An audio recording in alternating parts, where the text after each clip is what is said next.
Team building and team performance, a serious topic, but really fun to develop. I am Patrick Magyar, and today my guest is Almas Abulkhairov, founder and CEO of Spatial Chat, in my opinion, the best virtual collaborative workspace currently on the market.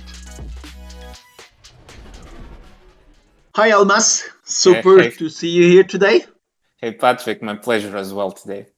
Almas, you are the founder and CEO of Spatial Chat. My personal opinion, this is the collaborative workspace currently that you can find on the web. And I always wondered what actually gave you the idea to start this whole thing. How did you get to that collaborative workplace idea?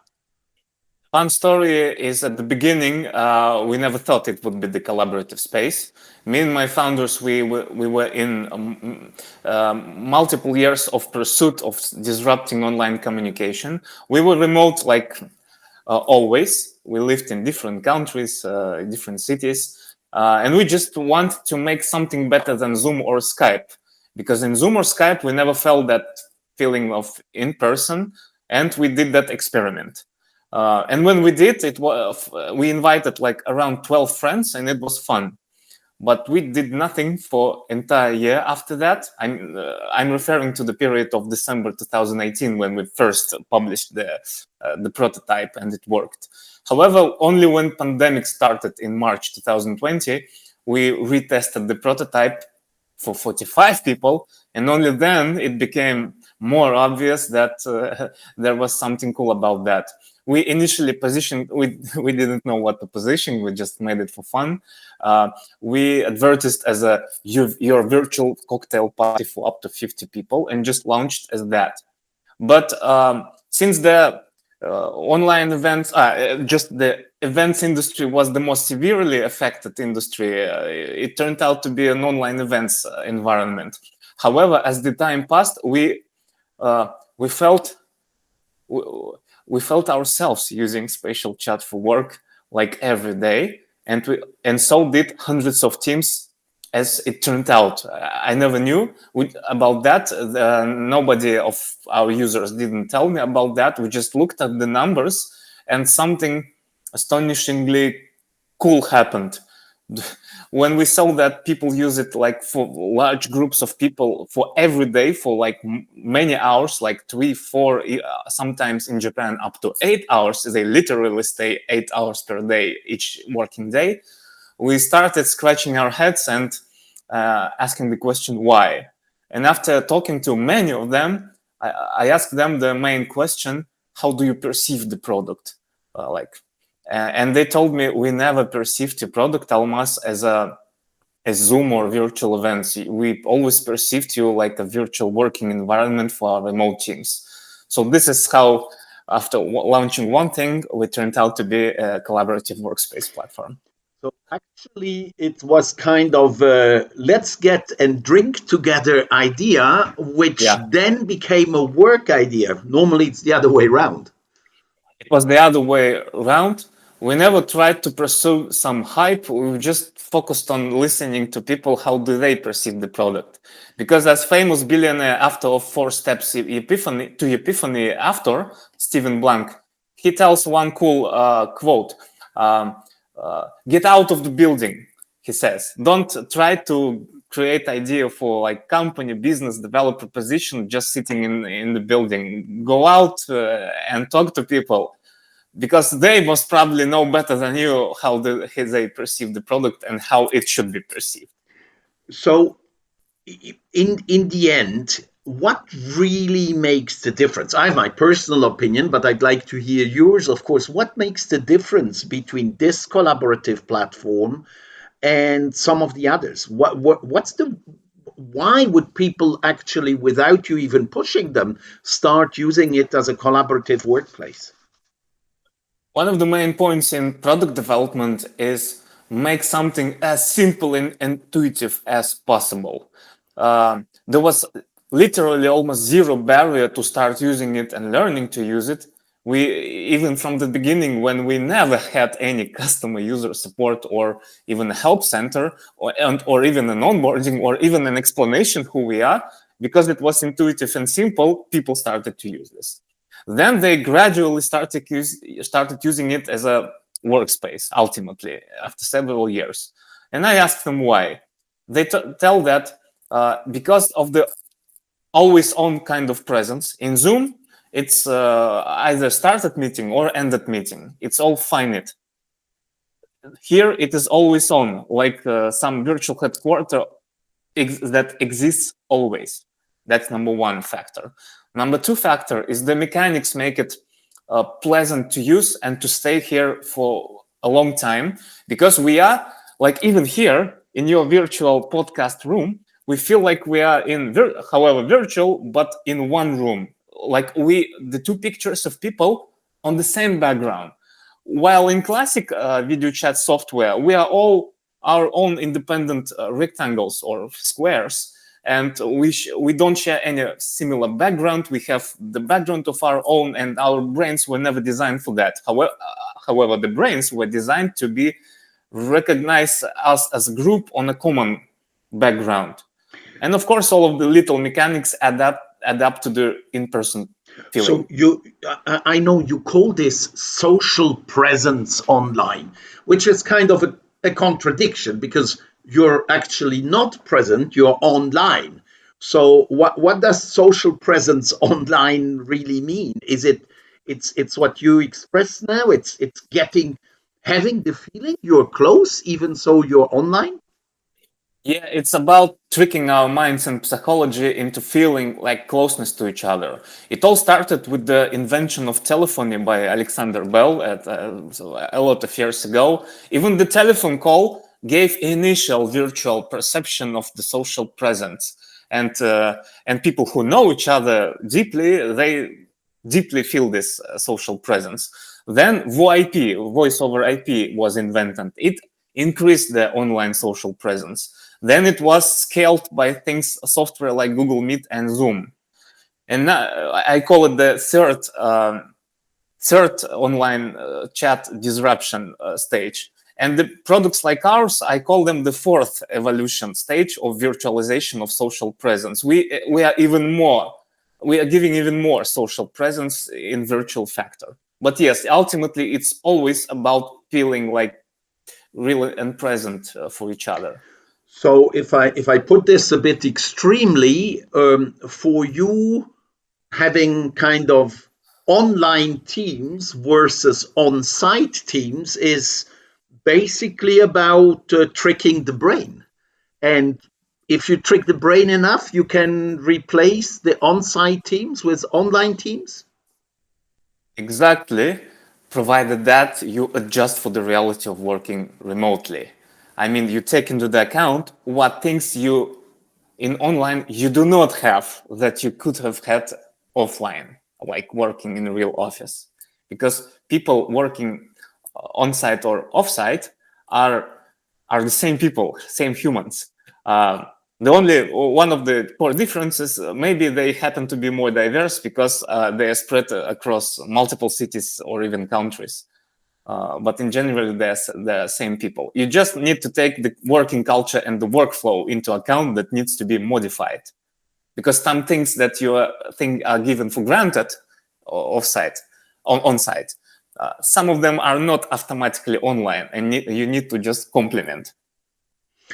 So how do you actually do that? How do you build a team online?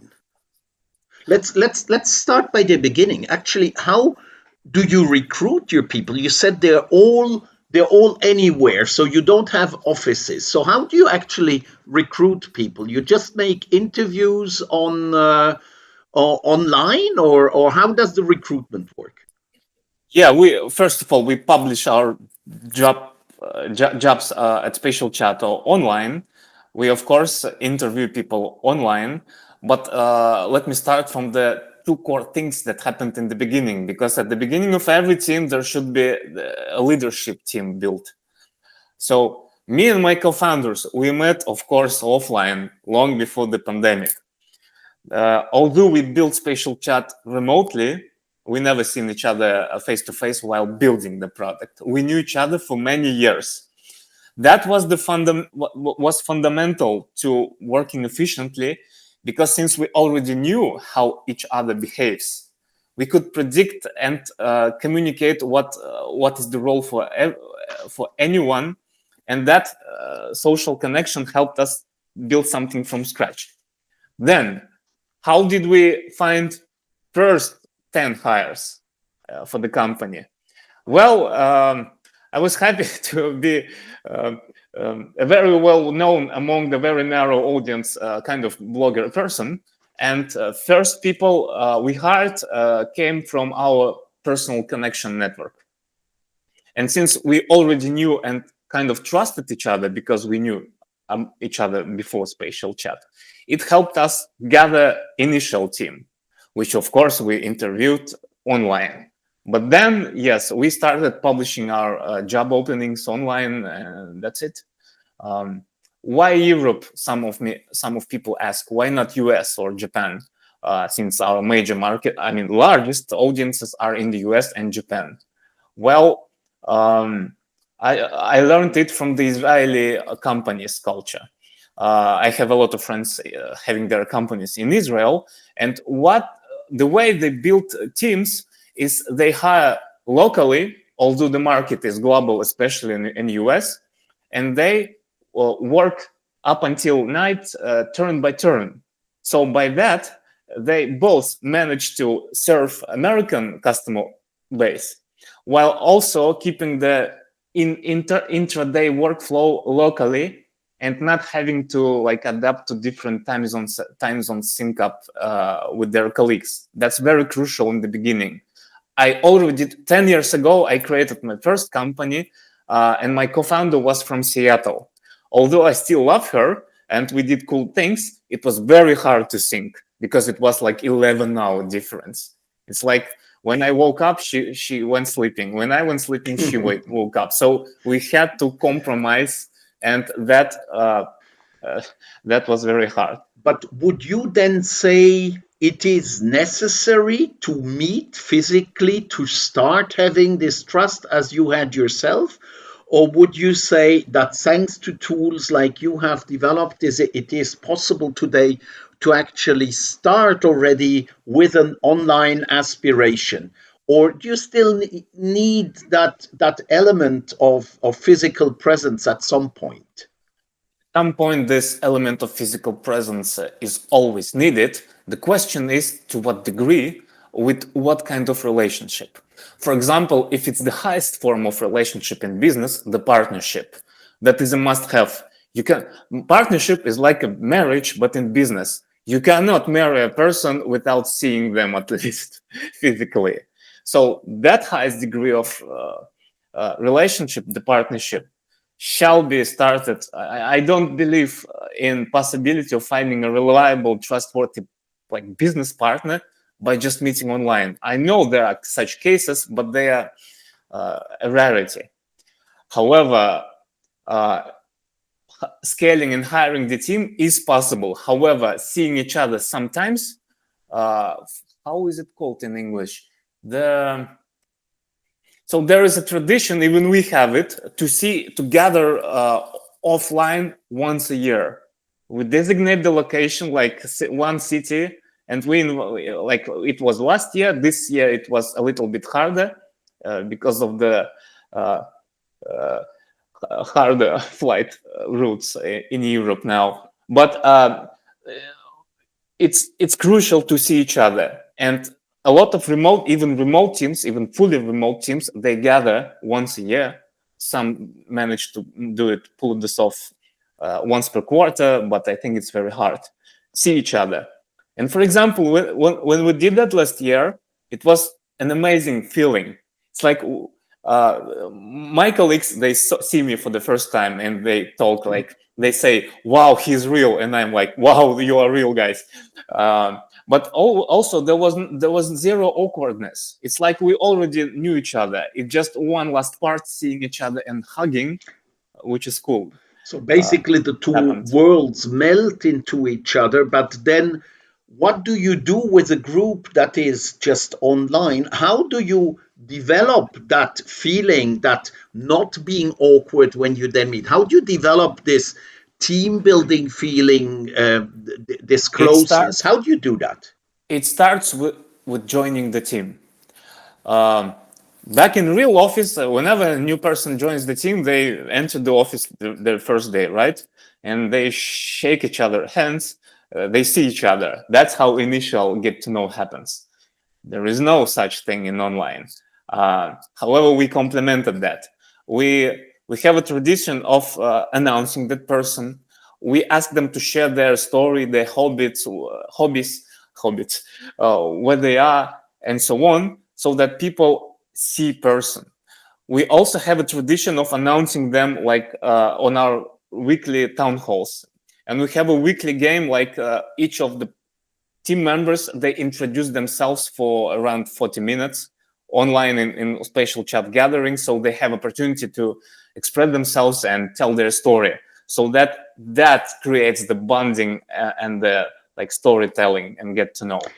So how important is it actually to know a little bit something about the personality, the strengths of the people you're working with? And would you recommend everybody to really work on that? We ask every new person to announce themselves and tell their story in a little bit, so that a new colleague is not a robot or some online entity. They're treated as a person. And a person, one of the things the person is, a physical person is defined by is their story. By seeing the story, people see that that's not a robot, that's a real person alive. Then we have regular one-on-ones or some gatherings, or even but now we started doing mission team in order in trainings, in order to have even improve that process of understanding each other. Because to efficiently work with each other, you need to understand each other, because that's crucial. So the common understanding is, I think, something which you can develop online and offline. And I'd like to thank you very much for speaking with me and, of course, with a lot of our listeners. And I recommend very highly that everybody joins Spatial Chat, because it's a real cool platform. Thanks a lot, Almas. Thank you, my pleasure. And I do highly recommend mission team training for every remote team. Thank you for listening to our Mission Team podcast. Do not forget to register for the next episode and visit us on mission-team.com.